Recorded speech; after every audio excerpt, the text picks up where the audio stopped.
Hi, in this video we'll be going through question number 22 from HSC Standard Maths 2020 exam. This question came from the topic of credit cards. So it is this one under credit cards. So let's go through this question. These questions are pretty standard. You're giving a few transactions and then you need to work out either the amount outstanding or the total interest that's being earned.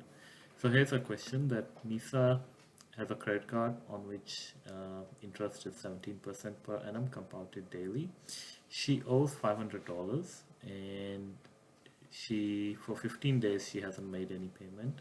On the 15 days she repays $250. Now they're saying assume that the interest is charged for 15 days. You need to tell what is the amount owing on the credit card. Compared to other questions that have come in the exam, which you can see over here, this question is relatively easy. So let's solve this one.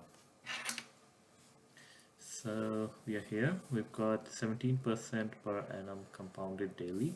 So need to work out what the daily rate is, which would be 17% divided by 365. There are 365 days in a year. So that's what the daily rate would be. Now to work out, first you need to work out what the value of $500 is after 15 days. So that would be 500 multiplied by 1 plus I to the power of n, right?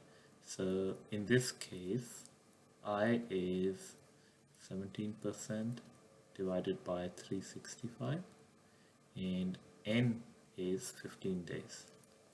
So that would be the value of the amount owing on the 15th day. We are also told that there is a repayment of $250 being made, and the question asks what is the value immediately after $250 is being repaid. So remove the $250 on the 15th day, and solving this will give you the answer. The answer in this case is $253.5.